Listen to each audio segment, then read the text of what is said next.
Hier ist auch Football-Hauptstadt. Das ist einfach der geilste Sport der Welt. Ist halt so. Dass meine Falcons jetzt nach Berlin kommen, instant Gänsehaut. Ich treffe Menschen, die mir ihre persönliche Footballgeschichte erzählen.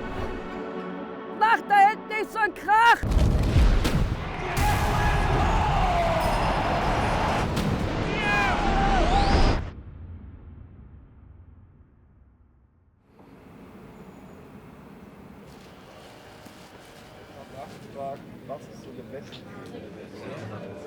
Wir sind gerade auf dem Trainingsgelände von Fußball-Bundesligist Union Berlin. Die Falcons machen hier gleich eine kleine Trainingseinheit und wir schauen uns das Ganze mal an.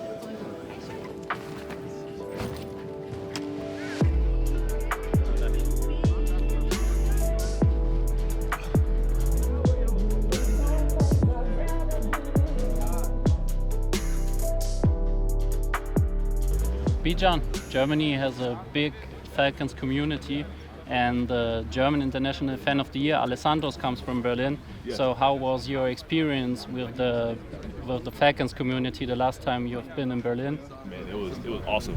Like, they sung a song, but I met him. I met the Falcons Fan of the Year here. When I walked in there and they all started just like, they were so happy, as was I. Like, I can't wait to see how they'll bring it. And I hope they invited everybody in Berlin to be at the game with the Falcons jersey on. Dass meine Falcons jetzt nach Berlin kommen, instant Gänsehaut. Und ich bin jetzt auf dem Weg zu Alessandros, dem International Fan of the Year der Falcons. Ein echtes Schwergewicht in der Falcons-Szene. Der Mr. Falcon höchstpersönlich. Grüß dich, ne? Wie geht's dir? Alles gut? Du bist zufrieden, dass ich mich ein bisschen schick gemacht habe hier. Du siehst fantastic aus. Super. Fantastic. Okay. So, da sind wir. Alter Falter. Das ist ja keine Praxis, das ist ein Museum. Allerdings. Das ist meine heiligen Hallen. Meine Wall of Fame, wie man so schön sagt. What the fuck? Vor 30 Jahren guckst du dir halt ein Team aus. Jetzt die Falcons bei sich zu Hause direkt im eigenen Wohnzimmer zu wissen. Also es könnte nicht schöner sein. Mein Name ist Alexandros. In der Szene bin ich bekannt als Alessandros. Ich bin 47 Jahre alt und komme direkt hier aus Berlin. Die Gründung des Fanclubs hatte begonnen 2013 in einer privaten Facebook-Gruppe. Da haben andere Jungs die einfach gegründet gehabt. Ich bin 2017 dazugestoßen und wir sind eigentlich eine lose Gruppe von verrückten Vögeln, kann man so sagen. Ich bin tatsächlich, und da geht die Gänsehaut schon wieder los, erster International Fan of the Year für die Atlanta Falcons. Letztes Jahr gekürt worden. Die haben mich unter einem Vorwand quasi in einen Pub gelotst und haben mir irgendwas erzählt. Ja, wir müssen Aufnahmen machen für die nächste Saison. Und mit einmal sind alle TV-Screens in diesem Laden umgeschwenkt. Hey, Alessandros, this is your friend Greg Beatles, president of the Atlanta Falcons. Our fans are the heartbeat of our organization, and they're who we are here to serve. And as a recognition of your incredible efforts, I'm very excited to let you know that you are the Atlanta Falcons International Fan of the Year. Ja, fast vom Stuhl gefallen, kaum Luft gekriegt. Das war also ein Moment, der wieder Gänsehaut gebracht hat und den ich so schnell nicht vergessen werde. Alles signierte Jerseys. Und Geil. Respekt, dass du das so gerockt hast. Ich wäre wahrscheinlich so aufgeregt gewesen, so. Aber also ich war es auch, definitiv. Ja, wäre gelogen, wenn man sagt, da wäre man locker raufgegangen. Aber als sie mich dann raufgeschmissen haben auf die Bühne, da war wie verflogen und da dachte ich nur so, boah, jetzt zieh's durch und mach es einfach. Und das war einfach geil. With the 109th pick in the 2024 NFL Draft, the Atlanta Falcons select Brandon Dollars, defensive end, Oregon. Let's go! Diese Aggressivität, diese hundertprozentige Verlässlichkeit, dieses Pushen auch in jeder einzelnen Situation, das ist schon faszinierend. Ich bin der Kevin Volland und ich bin ein riesiger NFL-Fan und freue mich unglaublich, dass das ganze Spektakel wieder nach Europa kommt.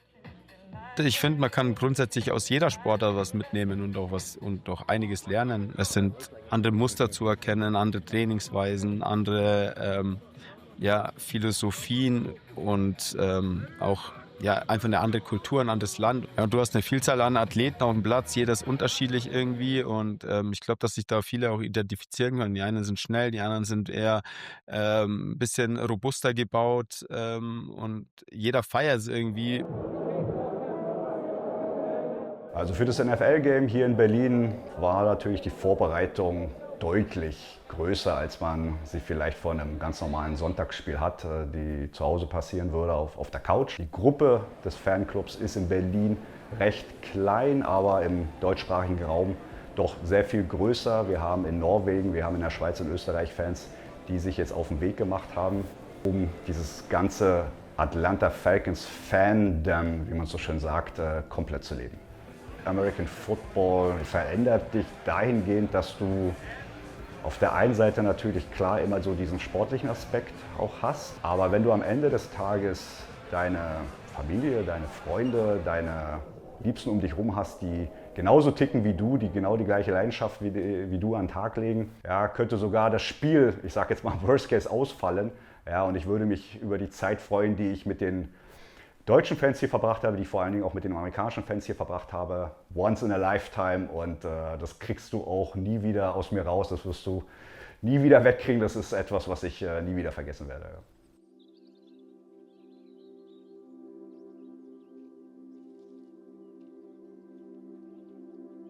Ich bin jetzt im Osten der Stadt, hier in Altlinike, unweit vom Berliner Flughafen.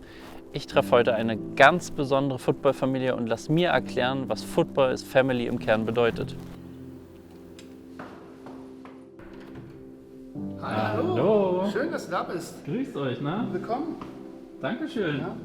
Willkommen in unserem Footballreich hier. Wenn man natürlich, wenn du hier stehst, ja, das ist so die Seite von der Tochter von ihrem Zimmer. Das ist so die Broncos-Ecke, ja, weil hauptsächlich generell alles Patriots überschattet ist. Das sieht man auch hier, Staatsgebiet, ne? Ja, Staatsgebiet, ja, haben wir hier auch. Würde mich ja interessieren, wenn so ein NFL-Game Day ansteht, wo die Magie passiert, ne? Wo setzt sich die Familie auf die Couch und schaut den Game Day?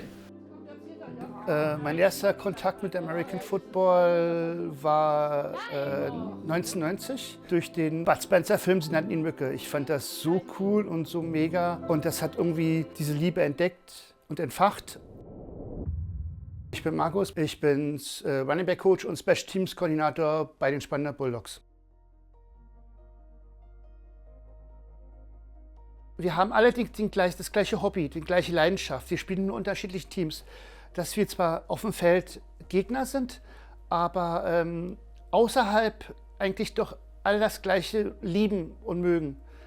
Jeder Footballspieler, jeder Coach ist NFL-Fan.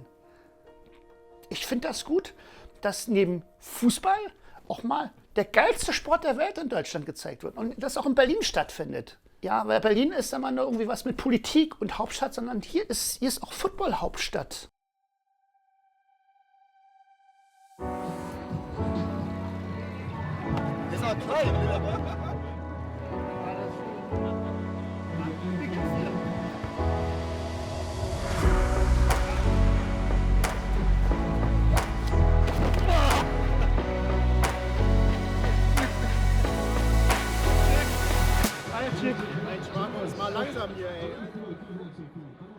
Ja, Markus, ihr seid ja nicht nur so eine coole Footballfamilie, sondern das Ganze ist ja auch ein bisschen besonders. Ja. Weil ihr habt ja den Fall, dass ihr zwar alle den Football sehen könnt, aber nicht immer unbedingt hören könnt. Richtig. Kannst du mir mal sagen?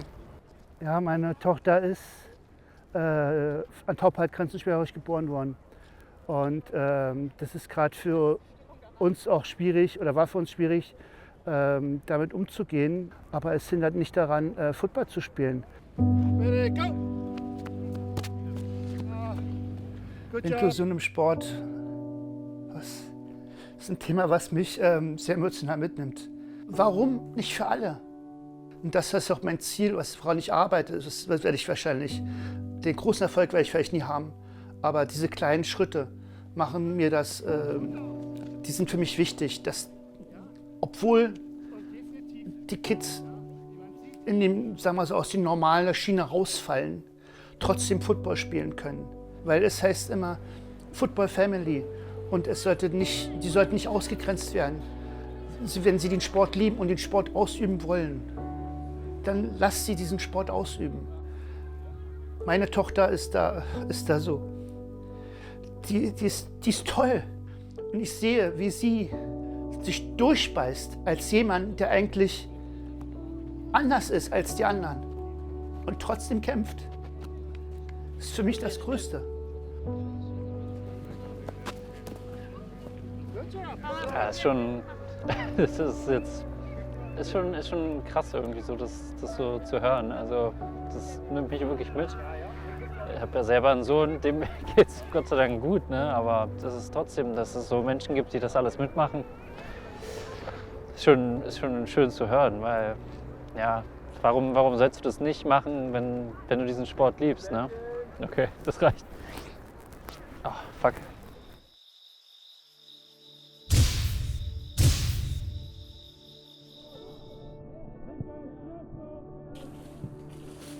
Ich bin jetzt hier im Stade Napoleon im Zuhause der Berlin Adler.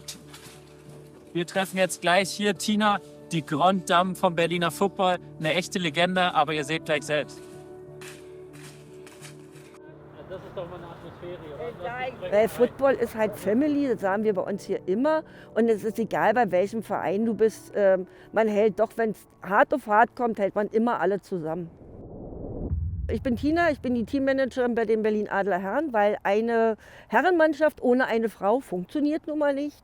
Also in all den Jahren, die ich schon jetzt beim Football bin, war ich schon immer als Fanclub, als Sideline-Betreuer, als irgendwann Teammanager, weil es ergibt sich immer so. Man fängt irgendwo klein an, dann fallen irgendwo Leute aus, dann engagiert man sich wieder da, dann ist man da irgendwo wieder raus, dann schreit wieder inne, ach kennst Tina, du kennst dich da aus, kannst du mal ein bisschen helfen? Ja, dann gehst du da wieder hin und machst für den Verein was und war dann irgendwann auch als Teammanager für die Jungs tätig. Ja, manchmal vergisst man so Sachen. Du bist halt ein polyvalentes Multitalent, ne? Ja, also eigentlich, wenn es irgendwas gibt, wo irgendwo ein Problem hängt, ich habe immer irgendeinen Plan. Und wenn Plan A nicht funktioniert, dann gibt es Plan B. Also bist du auch Emergency Quarterback praktisch? Ja, könnte ich auch noch machen.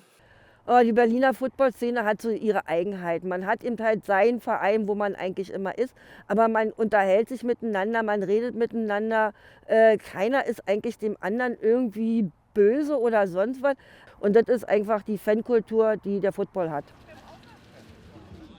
Also es ist schon mal schön, dass die NFL wieder mal in Berlin ist und nicht immer bloß München, Frankfurt oder sonst wohin fährt. Ich mache gerne mit für die NFL als Volunteer, weil ich mal sehen wollte, wie die ganzen Begebenheiten um so ein NFL-Spiel drumherum sind. Ist ja doch noch was anderes. Ob du nur GFL hier hast oder eine untere Liga hast, das ist ja dann doch schon ein bisschen professioneller und ein bisschen mehr, was da drumherum passiert. Und wollte ich mir einfach mal angucken. Deswegen habe ich gedacht, ach, naja, wenn es die Möglichkeit gibt und man dich nimmt, dann ist schön.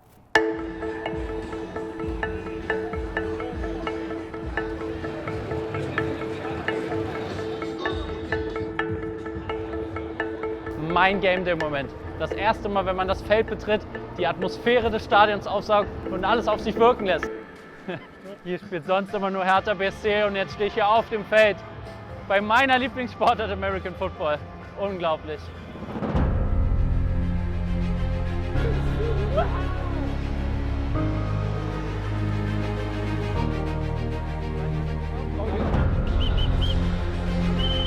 Wenn die NFL in Berlin ist, dann lässt sich das wahrscheinlich keiner entgehen. Gerade an so einem historischen Datum wie heute, dem 9. November, dem Tag des Berliner Mauerfalls. Aber wichtig ist, es gibt keine Mauern mehr und schon gar nicht in einem Footballstadion. Denn hier feiern alle zusammen einfach eine Riesenparty.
Das war also die NFL in Berlin. Und sind wir mal ehrlich, Berlin hat ganz schön abgeliefert. Ich bin dankbar für all die Menschen, die ich kennengelernt habe, die mir gezeigt haben, was Football as Family wirklich bedeutet. Hallo! Ruhe!